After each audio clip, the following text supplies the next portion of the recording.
Jemaat yang dikasihi Yesus Kristus, saya mewakili guru-guru sekolah minggu GKI Pasir Kaliki mengajak putra, putri, cucu, bapak dan ibu usia balita sampai kelas 8 untuk bergabung dalam kebaktian sekolah minggu yang diadakan tiap hari Minggu dengan pembagian kelas sebagai berikut: kelas balita sampai kelas 3 SD mulai pukul 8, kelas 4 sampai 6 SD mulai pukul 9.15, kelas tunas remaja mulai pukul 10. Demikianlah informasi dari Sekolah Minggu GKI Pasir Kaliki. Kami sangat berharap putra-putri, cucu, ibu dan bapak dapat ikut bergabung untuk mengadakan perjumpaan dengan Tuhan di Sekolah Minggu GKI Pasir Kaliki. Selamat beribadah. Hai teman-teman, sebentar lagi Paskah. Ayo kita buat video persembahan Paskah untuk memperingati kebangkitan Tuhan Yesus. Boleh bernyanyi, boleh menari, atau membuat hiasan, membuat gambar, boleh. Atau mau berpuisi, mau berdoa, mau bercerita, juga oke. Posisi kamera landscape selama 1 menit. Semangat!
menjadi perpanjangan kasih Allah bagi sesama manusia, terutama membantu saudara-saudara kita yang membutuhkan pertolongan, menjadi sangatlah penting apalagi di masa pandemi ini. Seperti pada 2 Korintus 8 ayat 12-13. Sebab, jika kamu rela untuk memberi, maka pemberianmu akan diterima. Kalau pemberianmu itu berdasarkan apa yang ada padamu, bukan berdasarkan apa yang tidak ada padamu. Sebab, kamu dibebani bukanlah supaya orang-orang lain mendapat keringanan, tetapi supaya ada keseimbangan. Mari kita melanjutkan tugas pelayanan peduli COVID dengan terus bersama-sama menolong yang berdampak. Baik anggota jemaat, simpatisan maupun warga sekitar sesama kita, dengan kita menyisihkan berkat yang Tuhan limpahkan kepada kita dan menyalurkannya dalam persembahan peduli COVID pada rekening GKI Pasir Kaliki dengan keterangan peduli COVID atau dengan menambahkan angka 19 di akhir pada jumlah persembahan kita yang kita berikan. Kiranya Tuhan Yesus memimpin dan memakai kita sebagai perpanjangan kasih Allah pada saudara-saudara kita yang membutuhkan.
Saudara yang dikasihi dan mengasihi Tuhan, pada Minggu Ibadah Prapaskah kelima ini, kita akan menghayati bersama tentang kasih Allah melalui pengampunannya. Dan bagaimana seharusnya kasih Allah yang besar itu mengubah hidup kita menjadi baru sesuai dengan kehendak-Nya.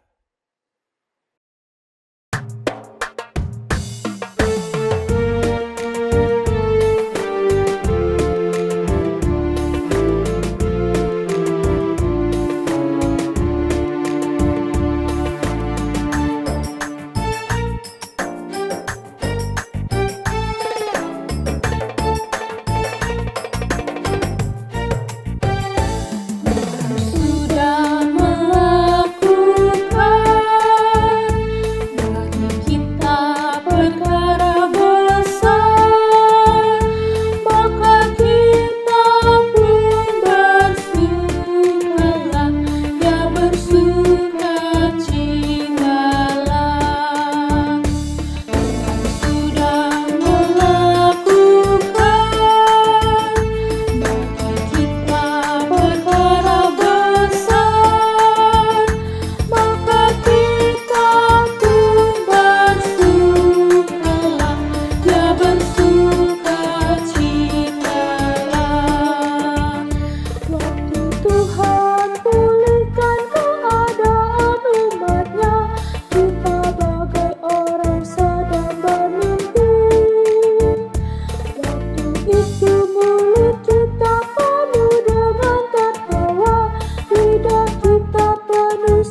Kita masuki ibadah Minggu Prapaskah 5 dengan pengakuan pertolongan kepada kita adalah dari Tuhan yang menciptakan langit, bumi, dan segala isinya, dan yang setia memegang janjinya.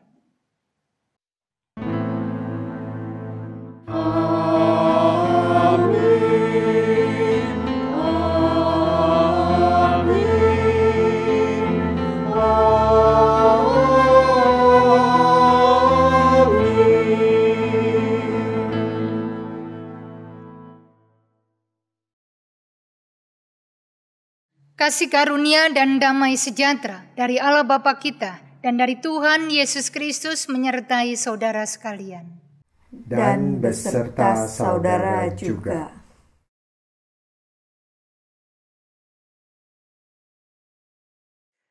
Perikop yang menceritakan Maria mengurapi Tuhan Yesus dalam Yohanes 12 ayat 1 sampai 8 mendapat dua tanggapan yang berbeda. Yudas Iskariot mencelanya dan mengatakan bahwa perbuatan itu sia-sia. Tetapi Tuhan Yesus justru menanggapi peristiwa ini dengan kasih. Kasih Yesus mengubah Maria menjadi manusia yang baru. Tuhan Yesus juga sangat mengasihi kita. Apakah kasih-Nya menyentuh dan mengubah kita? Mari kita rindu untuk memulai hidup baru dengan mencari dan terus mencari kehendak-Nya.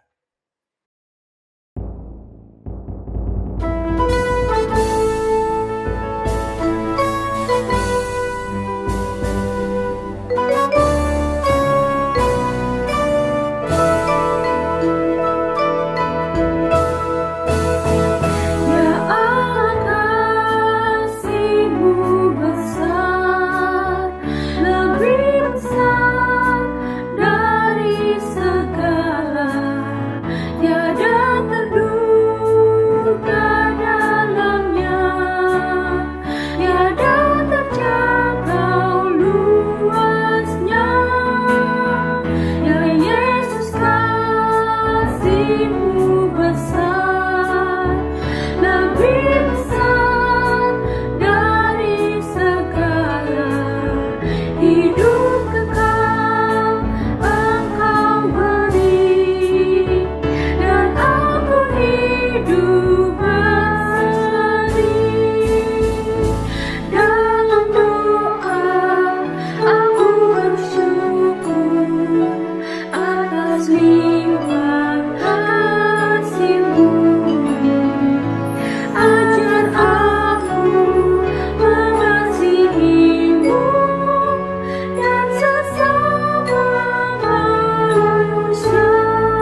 Marilah kita nyatakan tobat kita dengan berdoa. Tuhan, seperti murid-Mu yang berburuk sangka pada Maria, kami juga seringkali mudah menuduh orang lain bersalah. Kami menjadi batu sandungan saat orang lain ingin mengenal kasih-Mu. Ketika Engkau menunjukkan kasih-Mu kepada kami lewat orang di sekitar kami tidak tersentuh dan menganggapnya sebagai suatu hal yang biasa-biasa saja. Tuhan, kasihani dan ampunilah kami. Amin.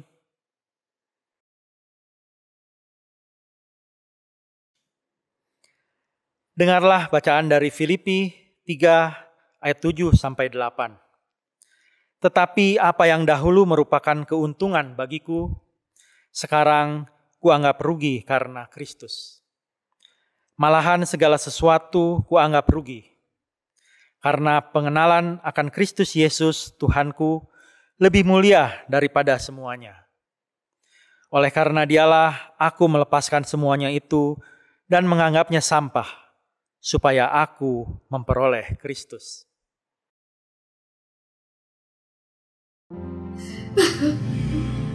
Tuhan, ini aku, Tuhan. Tuhan, aku mau ucap terima kasih padamu, Tuhan. Tuhan, lihatlah aku. Aku memang menangis, tapi aku senang dan bahagia, Tuhan. Rumahku memang tidak besar. Rumahku sangat sederhana. Isi rumah juga tidak bagus. Tapi aku bahagia, Tuhan. Sangat bahagia. Suamiku baik dan taat pada Tuhan. Anak-anakku semua jadi anak Tuhan. Sungguh, aku bahagia sekali. Karena apa, saudara-saudaraku? Karena ada satu hal besar ada di dalam hidupku. Apa itu? Ada Tuhan di dalamnya. Tuhan tidak pernah tinggalkan aku. Aku dan keluargaku ada di dalam genggaman tangan Tuhan. Aku sehat. Keluargaku sehat. Hidupku sederhana di dalam Tuhan. Tapi yang amat sangat penting, ada Tuhan di dalamnya. Tuhan mengasihi aku dan keluarga. Tuhan mendengar doa-doaku dan doa keluargaku. Dan yang penting, firman Tuhan selalu terdengar. Firman Tuhan adalah nadi yang bergerak, nadi yang berkata-kata. Indah, sungguh indah. Tidak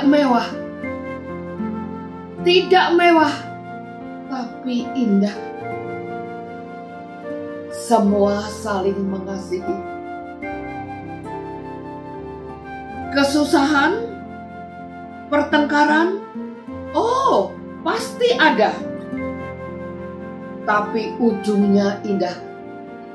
Ujungnya saling mengasihi. Tuhan yang beracara. Tuhan ujungnya. Pastinya Tuhan ujungnya. Puji Tuhan. Puji Tuhan. Sederhana, manis, dan bahagia. Tuhan Raja di hidupku dan keluargaku. Karena kasih-Mu Tuhan, aku bahagia. karena kasih-Mu ada di dalam hidupku, sekarang dan selamanya. Amin.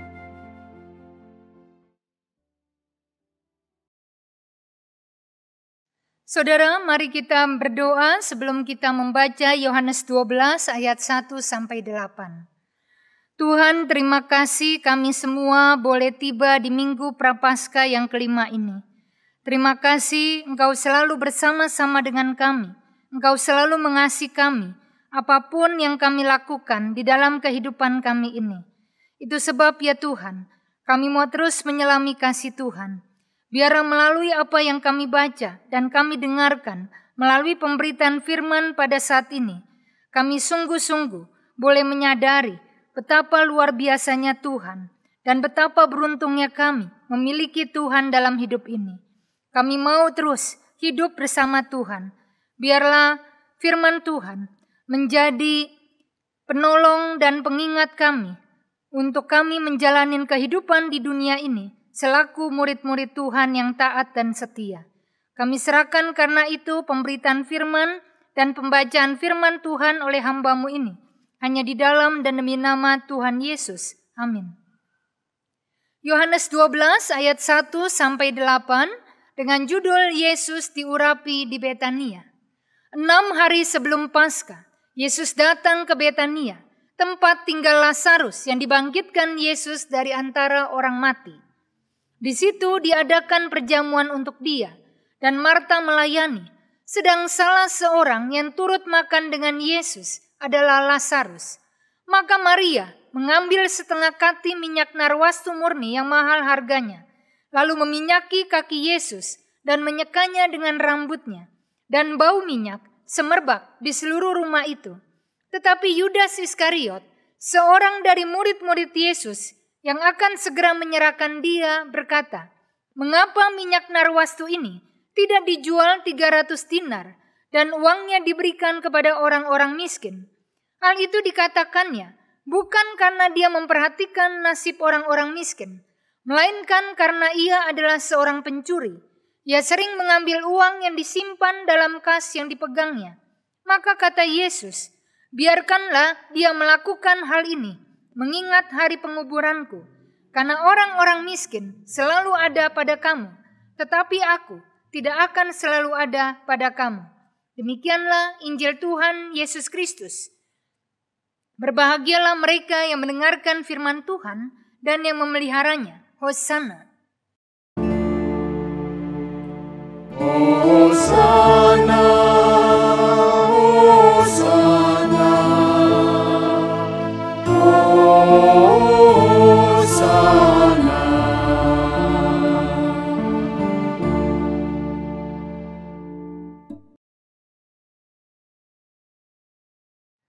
Saudara pernah dengar nama Monica Soraya?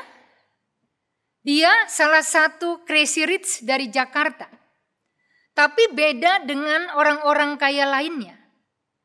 Monica ini justru memilih memakai kekayaannya buat merawat dan mendidik 13 bayi yang lahir dalam keadaan terlantar dan tidak beruntung hidupnya.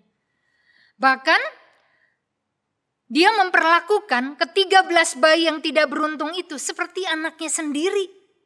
Padahal ini kan gak gampang, repot, ribet, mahal. Sebab banyak orang yang terheran-heran dengan tindakannya itu, kok mau-maunya membesarkan dan mengadopsi 13 bayi yang tidak ada hubungan apapun dengan dirinya. Tetapi Monica dan keluarganya justru mau melakukan ini sebagai ungkapan terima kasih mereka kepada Allah yang sudah memberikan mereka rejeki begitu banyaknya. Dia katakan, "Di rejeki saya ini ada hak orang-orang miskin." Saudara, dan hidup keluarga mereka jadi berbeda, jadi penuh warna, jadi penuh tawa, jadi ramai dengan kehadiran 13 anak terlantar di rumah itu. Sampai-sampai dia menjulukin 13 bayi itu sebagai malaikat-malaikatnya. Ini menarik menurut saya. Bukan dia yang merasa sudah menjadi malaikat untuk 13 bayi itu karena sudah mengangkat mereka menjadi anak kandungnya. Malah dia menganggap mereka yang adalah malaikat-malaikat karena memberi kebahagiaan begitu besar pada dirinya dan keluarganya itu sejak kehadirannya. Ya saudara-saudara, dan yang luar biasanya, dia nggak peduli masa lalu bayi-bayi itu, apakah mereka itu lahir dari pernikahan yang sah ataupun di luar nikah. Juga dia tidak peduli dengan jenis kelamin bayi itu ketika masih dikandung ibunya. Dia nggak peduli dengan kondisi bayi itu ketika akan dilahirkan.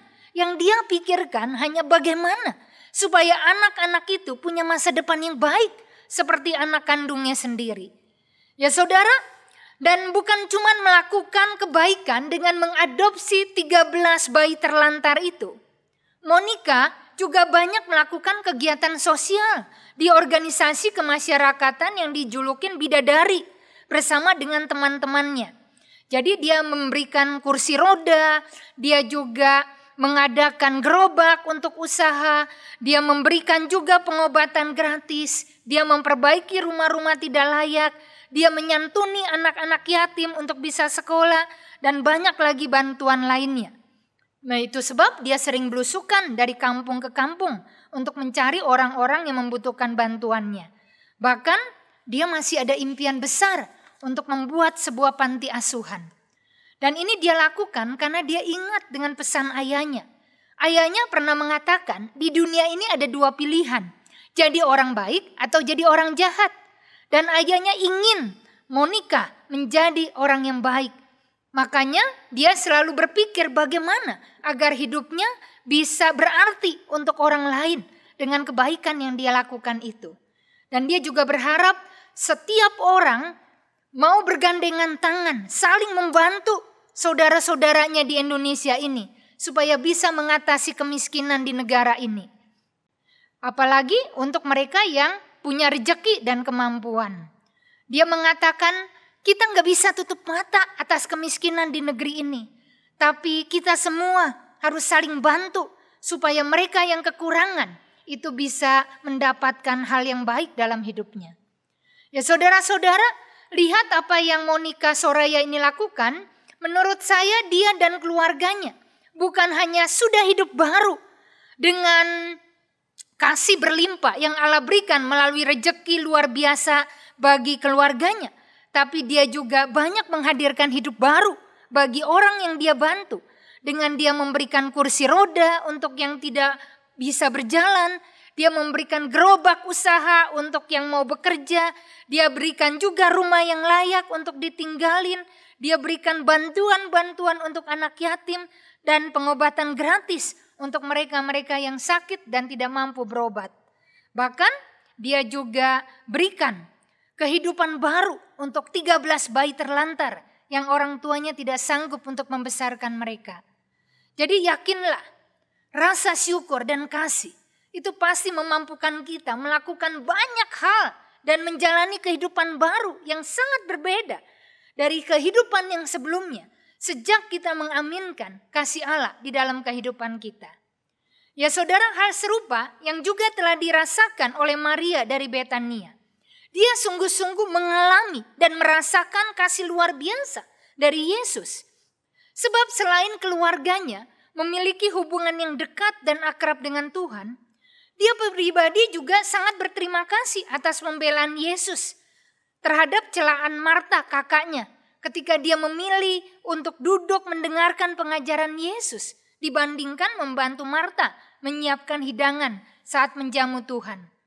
Saudara, selain itu dia juga sangat berterima kasih kepada Tuhan karena Tuhan sudah mau datang ke tempat mereka lalu membangkitkan Lazarus saudara laki-lakinya itu. Maria tidak bisa membayangkan hidup dia dan kakaknya Marta. Andai kata Lazarus, kakak laki-laki mereka itu meninggal, pasti tidak ada yang akan menjamin hidup mereka berdua. Sebab semua harta yang mereka miliki itu harus diwariskan kepada saudara laki-laki yang lain yang masih hidup. Karena perempuan zaman itu memang tidak berhak untuk mendapat warisan apapun dari keluarganya. Saudara-saudara, hidup baru yang dia kembali alami dengan kebangkitan Lazarus saudaranya ini, yang akhirnya mendorong Maria untuk berterima kasih kepada Tuhan. Jadi kalau Lazarus memilih berterima kasih dengan menjamu Yesus dan menemani Tuhan dalam perjamuan itu, Marta memilih mengungkapkan rasa terima kasihnya untuk melayani Tuhan dalam perjamuan yang diadakan itu. Dan Maria memilih meminyaki kaki Yesus dengan setengah kati minyak narwastu murni yang sangat mahal harganya itu, dan lalu menyekanya dengan rambutnya. Saudara, minyak seharga 300 dinar saat itu identik dengan upah pekerja harian selama 300 hari. Ya kalau dikurskan dengan upah zaman kita sekarang, ini harga parfum yang sangat mahal. Kurang lebih di atas 40 juta. Pantas kalau Yudas Iskariot sampai mengkritik tindakan Maria. Namun kasih Yesus yang sudah Maria terima dan rasakan membuat dia tidak mau bersikap asalan di dalam menyatakan kasihnya kepada Tuhan. Dia ingin memberi yang terbaik kepada Yesus, bukan sekedar dengan apa yang dia miliki. Itu sebab dengan sadar, dengan terencana, dengan sengaja Maria menyiapkan ungkapan kasih yang sangat spesial buat Tuhan. Sekaligus juga persembahan yang terbaik, terindah, dan termahal buat orang yang sangat dia kasihi itu.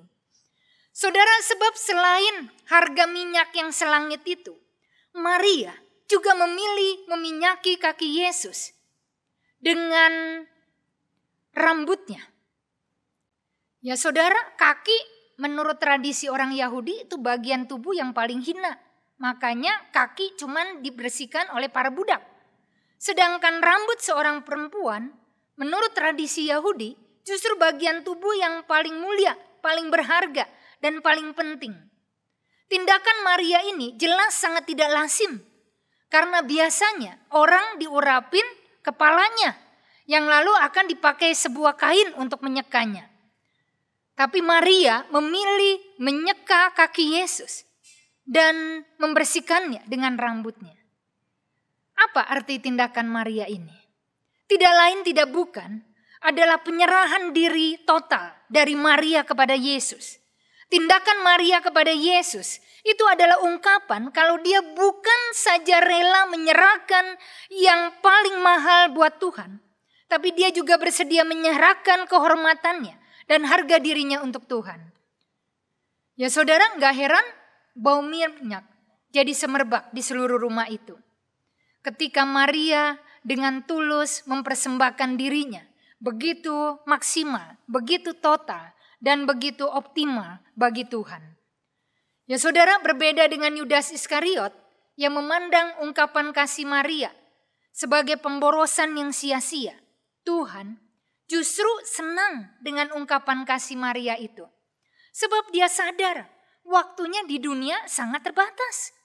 Kalau orang-orang miskin selalu ada tiap saat, Tuhan tidak selamanya ada di dunia ini.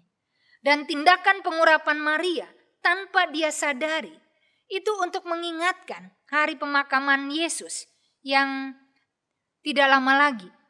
Makanya Tuhan membela tindakan Maria dari kecaman Yudas yang ia tahu punya tujuan tersembunyi yang tidak baik, yakni mencuri uang hasil penjualan minyak itu nantinya.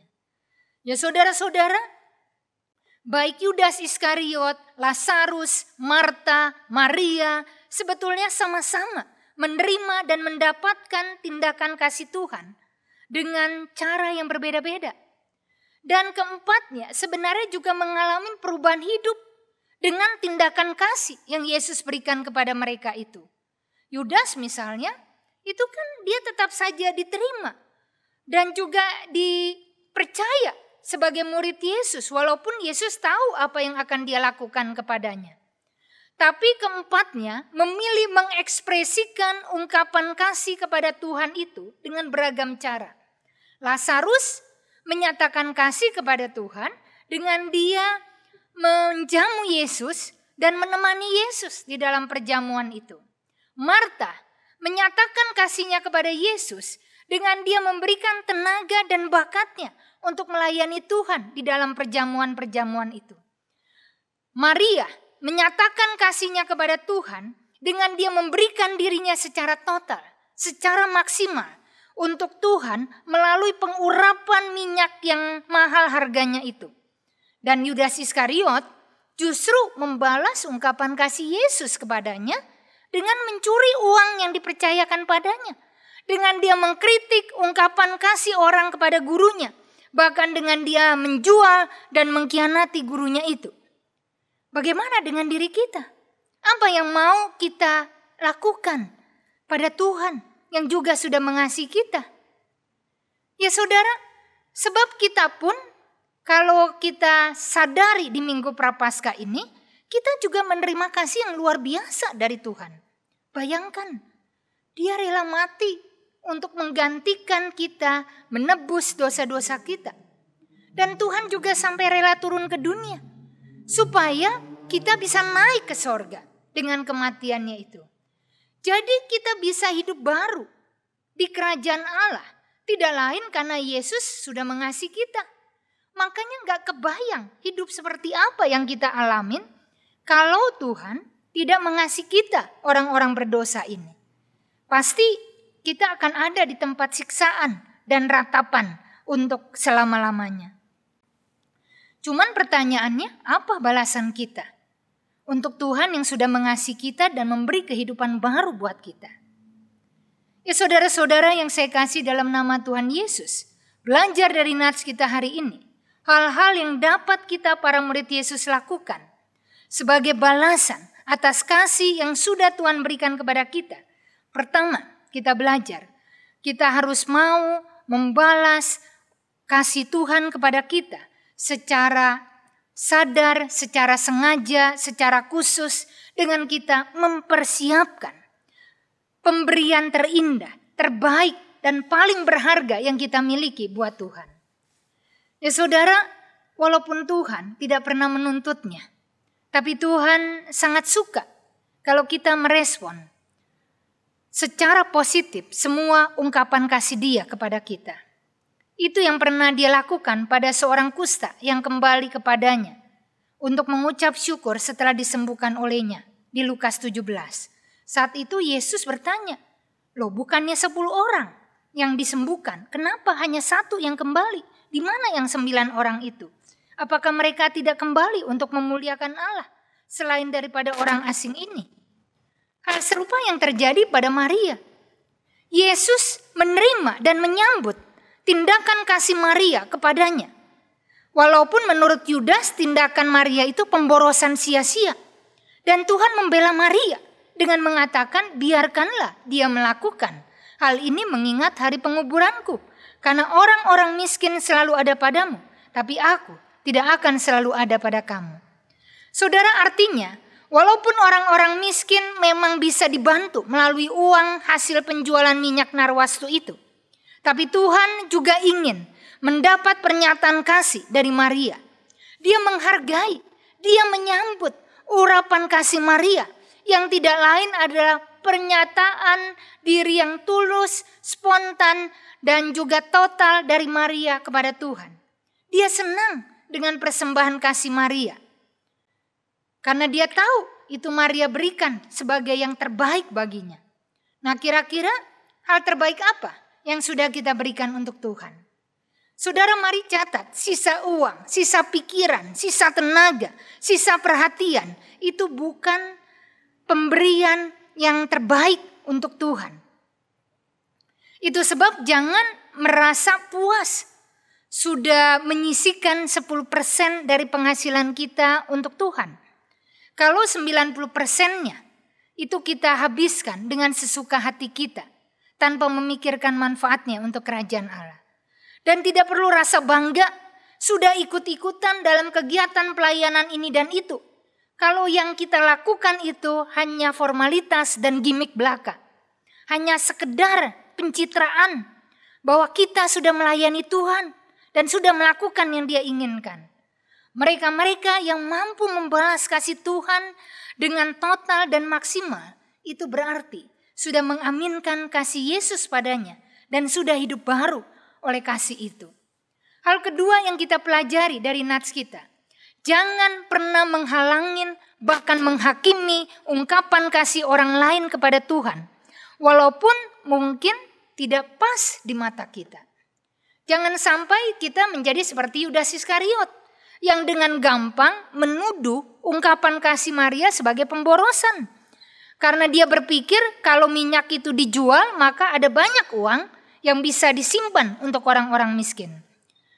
Sebab sama sekali bukan hak kita untuk mengatur ungkapan kasih seseorang kepada Tuhan.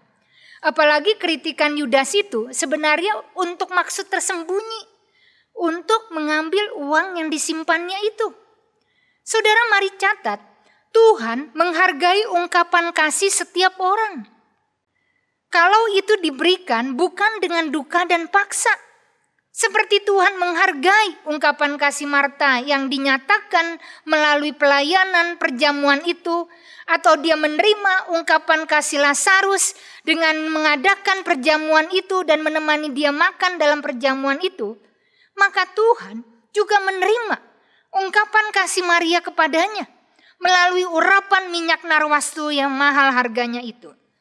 Jadi kalau Tuhan saja tidak merasa terganggu dengan beragam model ungkapan kasih kepadanya, kenapa kita harus merasa terganggu dengan ungkapan kasih orang lain kepada Tuhan? Daripada usil, sinis, dan kepo dengan ungkapan kasih orang lain, jauh lebih tepat kalau kita mengevaluasi diri kita. Sudahkah kita mengasihi Tuhan dengan tulus? Kalau ya, buktinya apa? Saudara, ini penting kita ingat karena selalu saja ada orang yang sok tahu dan kepo dengan ungkapan-ungkapan kasih sesamanya. Saya saat bagi-bagi nasi box dengan teman-teman itu dikritik, ngapain bagi-bagi nasi? Itu kan cuman diakonia karitatif, gak berguna. Kalau nanti malah orangnya keracunan bagaimana? Kalau nanti malah jadi gereja dibakar bagaimana? Atau kritikannya, ngapain sih repot-repot masak lalu bagi-bagi nasi buat orang susah? Bukannya lebih bagus kita beli nasi aja di warung-warung kecil supaya ekonomi warung-warung itu jadi berjalan. Ya saudara, padahal orang-orang yang mengkritik bagi-bagi nasi box kami itu gak pernah melakukan apapun untuk sesamanya yang terkena dampak pandemi ini. Tapi mereka cuma comel doang. Ya artinya jangan hakimi ungkapan kasih orang lain kalau diri kita sendiri gak pernah melakukan apapun. Dan jangan juga jadi patah semangat oleh penghakiman orang lain atas ungkapan kasih kita. Sebab sasaran kita adalah Tuhan dan orang-orang yang menurut kita layak menerima kasih kita. Makanya mereka yang mampu mempraktekkan hal ini itu berarti memang sudah mengaminkan kasih Tuhan dan menjalani kehidupan baru. Lalu pelajaran ketiga yang kita dapat dari nats kita, waktu kita sangat terbatas. Jadi gak selamanya kita punya kesempatan untuk mengungkapkan rasa kasih kita kepada Tuhan dan sesama. Ya seperti kata Yesus di ayat 8 tadi. Karena orang-orang miskin selalu ada pada kamu, tetapi aku tidak akan selalu ada pada kamu. Dan betul 6 hari kemudian Yesus sudah mati tergantung di atas salib. Ia tidak lagi melayani di tengah orang banyak. Makanya jangan sia-siakan kesempatan yang masih ada pada kita untuk kita mengungkapkan kasih kita kepada Tuhan.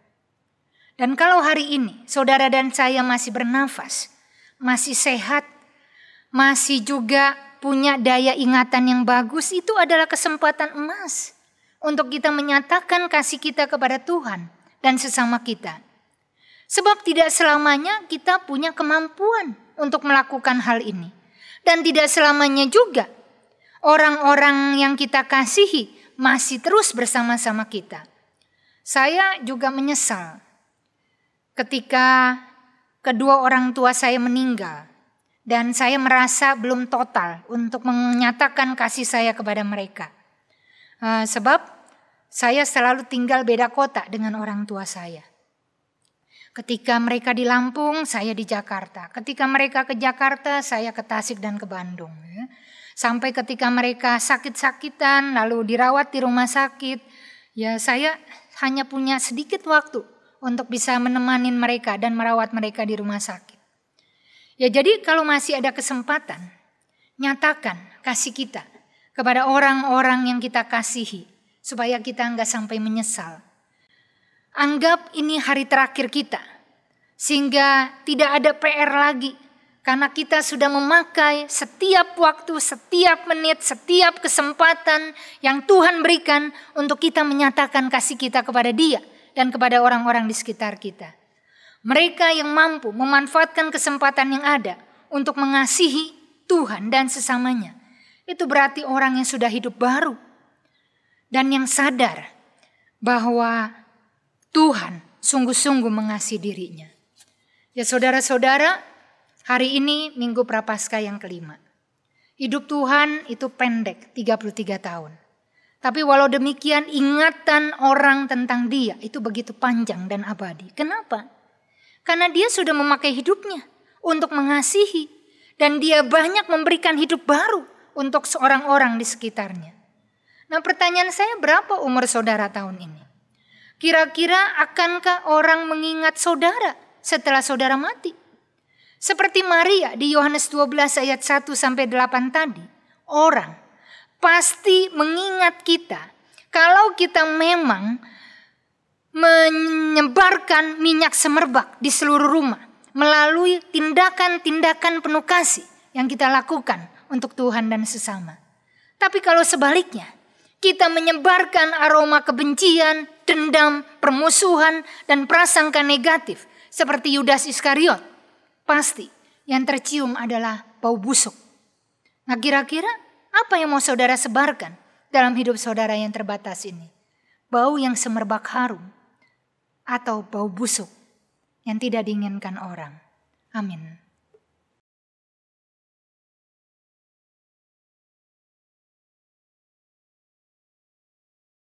Umat Tuhan, marilah kita bersama dengan umat Allah di masa lalu, masa kini, dan masa depan mengingat janji baptis kita berdasarkan Katekismus Heidelberg Tanya Jawab nomor 1. Apakah penghiburan kita satu-satunya baik dalam hidup maupun mati? Aku bukanlah milikku sendiri, melainkan tubuh dan jiwa, dalam hidup dan mati, milik Juru Selamat Yesus Kristus. Kristus telah membayar lunas semua dosaku dengan darahnya yang kudus, dan membebaskan aku dari semua kuasa jahat. Dia juga menjaga aku sedemikian rupa sehingga tak selembar pun rambut akan jatuh dari kepalaku tanpa kehendak Bapa di sorga. Segala perkara berjalan untuk keselamatanku. Karena aku adalah milik Dia, Kristus. Oleh Roh Kudus-Nya menjamin aku kepada kehidupan kekal dan membuat aku dengan sepenuh hati rela dan siap sejak kini hidup baginya. Amin. Saudara, mari kita menaikkan doa syafaat. Tuhan, 5 lilin telah menyala di hadapan kami. Dan kiranya dengan banyaknya lilin yang menyala ini, kami juga semakin menyala. Karena kami mengaminkan betapa luar biasa kasih Tuhan kepada kami. Betapa luar biasa kehidupan baru yang kami dapatkan dari kematian Tuhan. Engkau melakukan segala-galanya untuk kami. Engkau memberikan yang terbaik, yakni hidupmu, nyawamu, buat kami, buat kebahagiaan kami, buat keselamatan kami. Biarlah kami mengenang ini ya Tuhan, sehingga kematian-Mu tidak sia-sia, sehingga pengorbanan-Mu bermakna untuk kehidupan kami di tahun ini. Kami berdoa supaya kami bisa menjalani hidup kami yang penuh pergumulan ini dengan terus mengingat kasih Tuhan kepada kami. Biarlah kami juga bisa terus menghadirkan kehidupan baru yang membawa aroma harum bagi orang-orang di sekitar kami dengan apa yang kami miliki.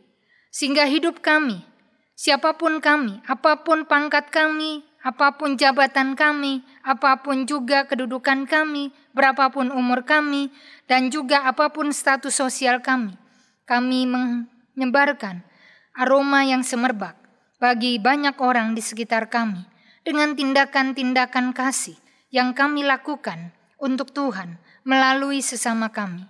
Kami berdoa supaya gereja Tuhan tidak pernah lelah melakukan pelayanan kasih.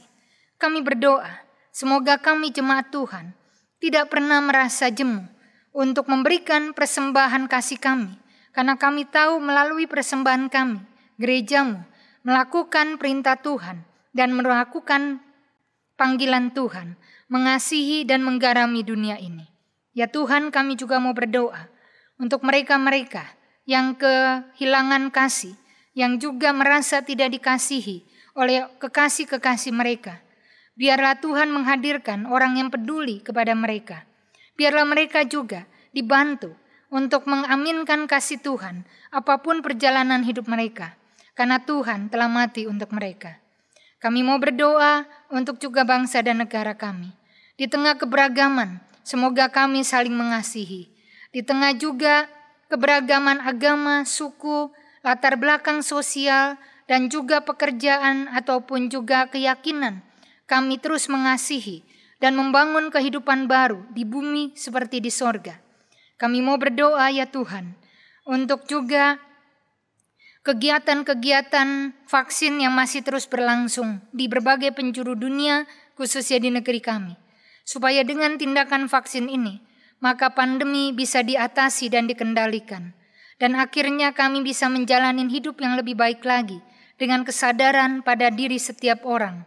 Kami juga mau berdoa supaya Tuhan juga terus menghadirkan kasih bagi anak-anak yatim piatu, bagi juga para janda, bagi orang-orang yang dipenjara, bagi orang-orang miskin yang tidak punya siapapun yang peduli kepada mereka. Kami berdoa semoga kasih selalu hadir di bumi Indonesia ini. Semoga kasih selalu hidup melalui kami, murid-murid Tuhan, dan melalui gereja-gereja Tuhan di berbagai tempat. Dan kami percaya ketika kami mengasihi, itu karena kami juga telah menerima kasih Tuhan yang luar biasa. Dan ketika kami mengasihi, kami menghadirkan kehidupan baru untuk semua orang di sekitar kami. Ini ya Tuhan seru dan doa kami. Kami bawa dan kami alaskan di dalam dan demi nama Tuhan Yesus Kristus. Amin. Umat Tuhan, marilah kita bersyukur dengan menyampaikan persembahan kita yang didasari dari Mazmur 126 ayat 3. Tuhan telah melakukan perkara besar pada kita, maka kita bersukacita. Persembahan dapat disampaikan dengan cara mengirimkannya melalui nomor rekening GKI Pasir Kaliki atau dengan memindai QR Code yang telah tersedia. Bagi jemaat yang telah mempersiapkan persembahan dalam bentuk uang tunai, dapat memasukkannya ke dalam amplop serta menghubungi tata usaha gereja atau penatua agar persembahannya dapat diambil ke tempat.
Mari kita berdoa. Tuhan, kasih-Mu besar. Biarlah kasih-Mu dapat selalu kami ingat dan membuat kami mempunyai hidup baru. Saat ini kami datang mempersembahkan korban syukur kami. Kami menyerahkannya dengan penuh pengucapan syukur kepadamu. Namun lebih dari itu, kami ingin mempersembahkan hidup kami seluruhnya kepadamu. Kami mau diubahkan supaya dapat menyenangkan hati-Mu. Amin.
Dengarlah sabda Tuhan dengan sukacita. Mari senantiasa mengingat kasih Tuhan yang besar. Biarlah hal itu mengubah hidup kita, sehingga makin hari kita makin menjadi serupa dengan Kristus. Dan terimalah berkat Tuhan. Tuhan memberkati saudara dan melindungi saudara. Tuhan menyinari saudara dengan wajah-Nya dan memberikan saudara kasih karunia. Tuhan menghadapkan wajah-Nya kepada saudara dan memberikan saudara damai sejahtera dari sekarang sampai selama-lamanya. Hosana.